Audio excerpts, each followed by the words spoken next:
Okay, so Okay. what I have here is a What? selection of things. These are floral wine bottle stoppers that I make. I have a couple of different types that I do, and you know, if you only drink a glass of wine, then these are perfect for you because you just. Here, let's show that kind of tilt it towards the camera so I can get a good picture. Okay. And it's kind of got like a little Isn't that pretty? hologram of. Oh, it looks like a flower inside of it. Oh yeah, it's a flower. Three-dimensional. Yep, What are the other? Are they all like that? Can I see one of the other ones? Not all of them are quite like that. Here, show us all of them. I have different designs. I'm kind of running low on them right now. That's I sold beautiful. a few. Thank you. And these are all ones that you've made yourself right here. Yep. What else And do you have? this here is my wine bottle stopper holder with a Tree of Life with beads that I made on bead mandrels. Okay. And I have a selection of just different beads for necklaces and earrings. I sell earrings, necklace pendants of different types. That's a mushroom. Okay. And I got Implosion Flowers. And Now, can I hold that? Hold that for a minute so I can get in and see that. Here, go in close to that so I can see it. It's kind of blurry now.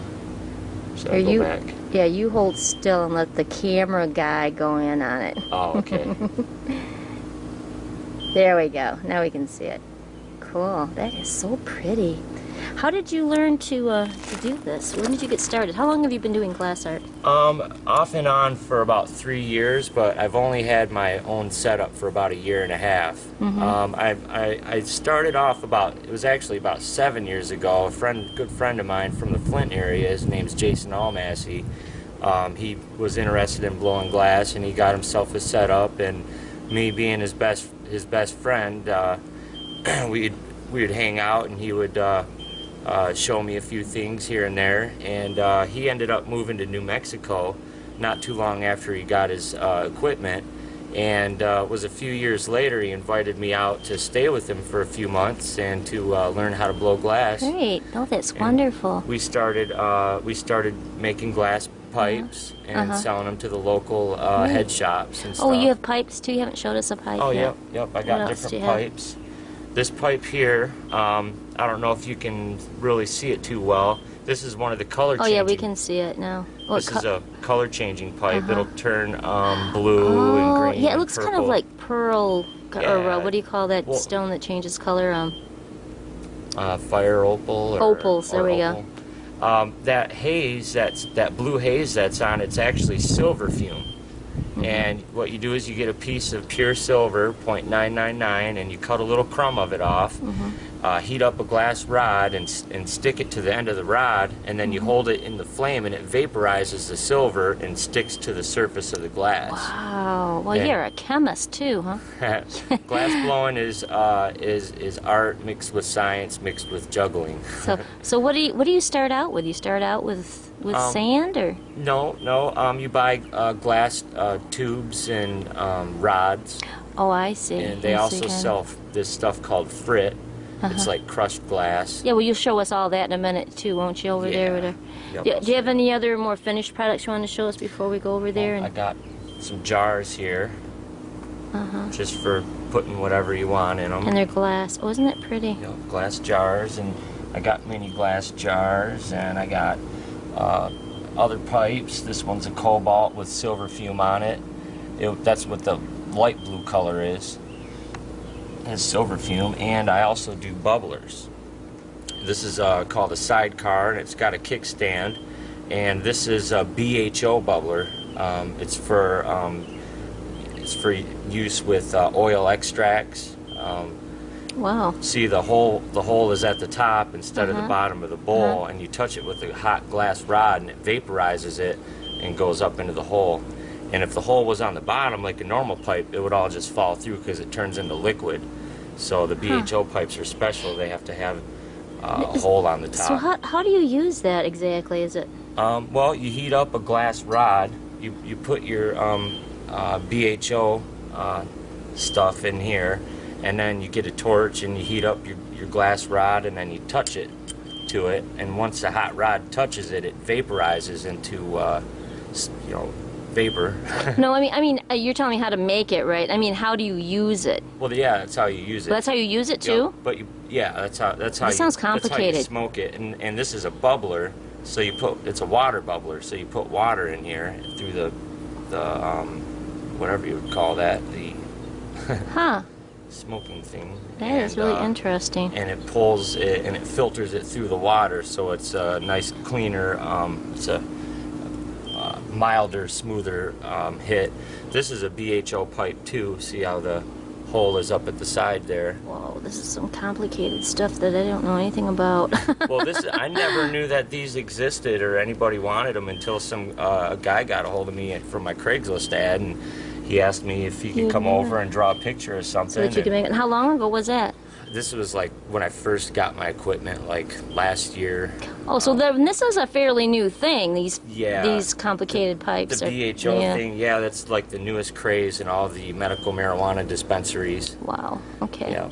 Okay, so those are probably a lot of your customers are medical marijuana people. Yes, okay. and they don't make these in China. They haven't caught up with it because Oh. I'm the only guy around town. You know, Oh, you got an exclusive. Okay. Right. Yep. Okay. As far as I know, I'm the only one in town making the BHO bubblers, Great. but there's a couple of other artists in town that are making the spoons. So how would a person get a hold of you if they wanted to buy something? Could they find you on Facebook? Yep. Okay, spell your name out how it would be in Facebook. It's Roy Peterson, RoyPeterson, Hairless Wookiee of Hoth. Whoa, okay. And that's Flint? Yep, Flint, Okay, Michigan. so people And can see, find my it. dad's name and my grandfather's name is Roy Peterson. I'm Roy Peterson the Fourth. Whoa. Or if you want, you could call me on my Google phone. It's 810-643-1743. Okay, and they could text you there too. Yep, you can text me there. And I have an email address, Flint Area Tech, FLINTAREATECH@gmail.com. And do you sell your things in a storefront anywhere? Yep, well, usually I sell to the medical marijuana dispensaries. I have a couple places here in Flint, Michigan Organics and Michigan Safe Transfer, but they switched over to vaporizers only, so they're no longer buying any pipes. And I've sold them to the Genesee County Compassion Club and Big Daddy's up here on Dort, and there's a couple other places, one in Pontiac and a couple in Ann Arbor, and I'm looking to expand. Okay. And then, of course, your art, your beads and things too. People could get a hold of you to buy any of your glass beads or bottle beads. stoppers or anything else. I have a Craigslist ad too, so if you look up glass or glass beads. Great. I think you should be on the FlintUnderground.org site. You should be on Etsy so you can. Yeah, you're gonna have to do that. Here, let me see. Now, you're gonna show us where you work and. Yeah. Well, this is my temporary spot. I just moved out of my place a couple days ago, and so I'm in between places right now. It's like a doctor's setup here. Yeah. Well, these glass blowers normally in the past always used tanks of oxygen. Yeah. And I use medical grade oxygen concentrators, and I hook two of them up in parallel, and I feed them right into the torch's oxygen input. Oh. And I mix that with propane, so it's an oxygen propane setup, and I don't have to fill a tank. These machines filter the oxygen right out of the atmosphere in real time, and I get about, well, when it's operating properly, about 92% oxygen, pure. Great.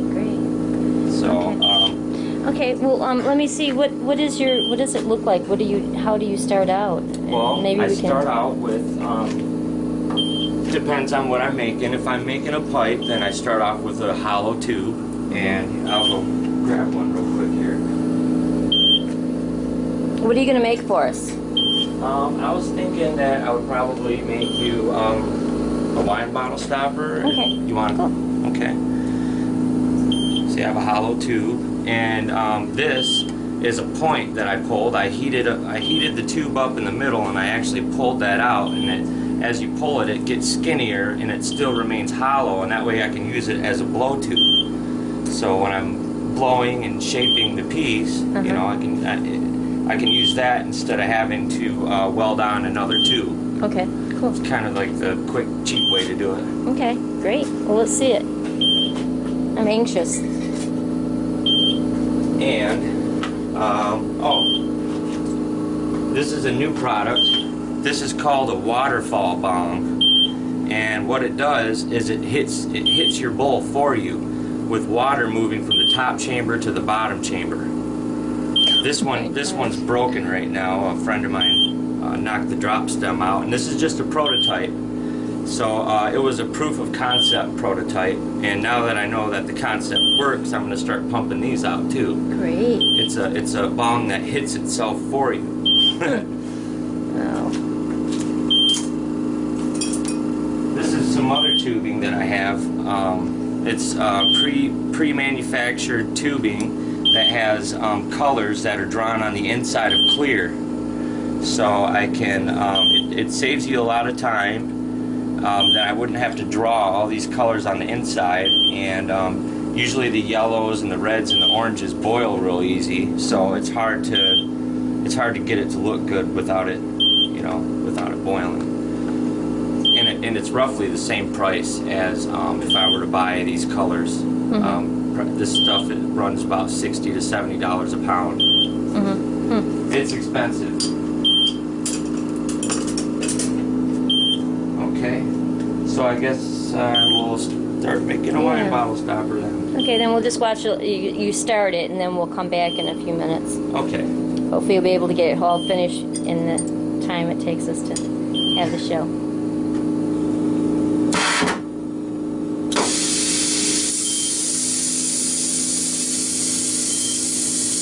So when you're working with glass, you know that you can't heat glass up or cool it off too fast because it'll crack. The type of glass that I use is called borosilicate, and another popular name for it would be, it's also known as Pyrex. Well, Pyrex is kind of like a name brand like Nike. Mm-hmm. Yeah, I think I've heard of dishes made out of Pyrex, right? No.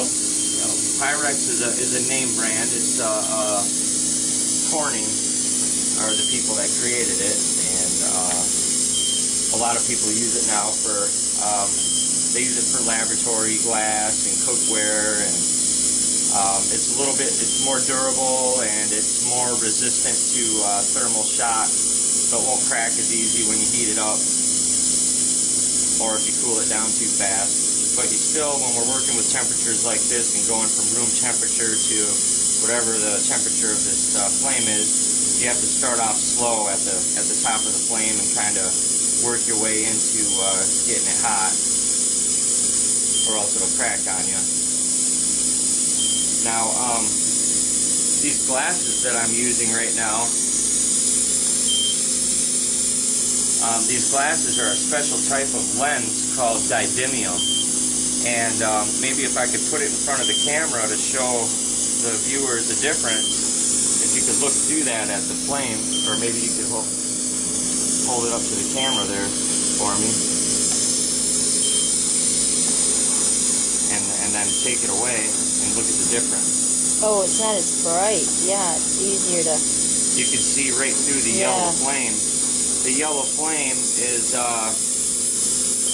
they call it sodium flare, and it's when the sodium gets burned out of the glass, it gives off that big yellow bright flare, and these glasses are just for filtering that yellow out. They're called didymium, and they probably on the cheap side, you could probably find a pair for roughly $40, $50 to $60. Wow. I think I paid $60 for these, but they get up as high as like $250 for a really good pair. So what I'm doing is I'm just heating up the tip of the glass here and getting it nice and molten. Okay. And I'm going to make this thing called a Maria. Okay. Well, here, let me come back in a little bit, and we'll see how you progress. What are you doing now? Now that I've made my Maria, I'm going to draw I'm going to make an implosion flower, and right now I'm going to draw the petals of the leaves and all of the parts of the flower, like the middle part with the part that the bees land on. I'm not a flower expert, so I don't remember the name.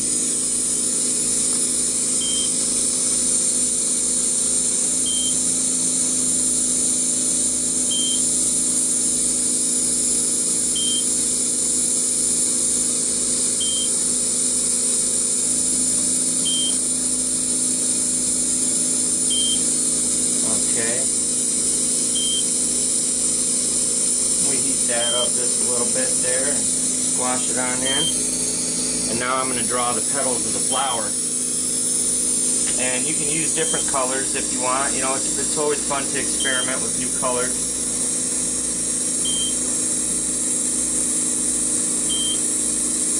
So what you're doing there is going to be the inside of the stopper when you're done, huh? Yup, this is going to be the three-dimensional flower that's on the inside of it. Oh.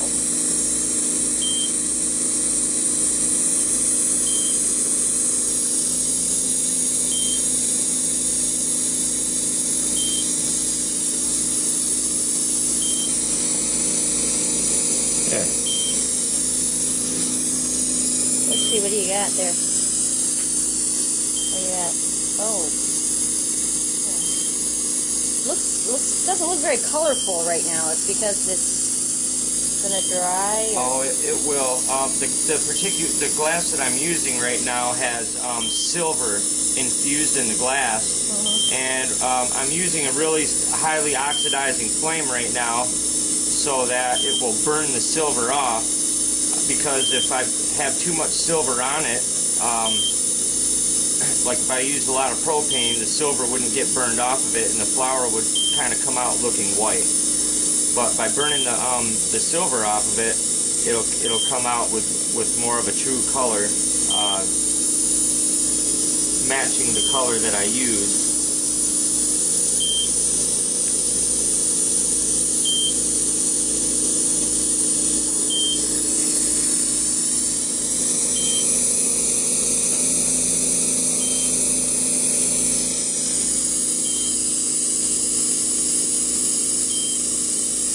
And what I'm doing is I'm heating the disc, and I'm allowing gravity to pull the outside of the disc down, and the middle of the disc is going to kind of, you know, so go in.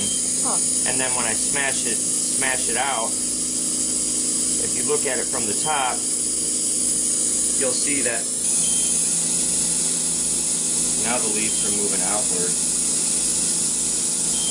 Okay, let's see what that looks like. Oh, wow, cool. Here, hold it still so we can see it burn. Cool. Okay, great. Okay, let's see how that turned out. Ooh. Oh, that is beautiful. Okay, so are you going to put that onto a cork now, or what's the process for that? Now, what I'm going to do is I'm going to use my tool here after it cools down sufficiently so that it won't bend. Ooh, it looks like a head scratcher. Yeah. That's pretty good for that. Yeah, okay. And this is called a grippy grabber. Oh, that's a technical name for it. That's the technical name. That's the binomial nomenclature for that. Okay. And I'm going to pull off the material. I'm going to cut it off, and then I'm going to melt a ball on the end, so that when I put my wine bottle stopper on it, then it'll be hard for the cork to fall off once it's on. Okay.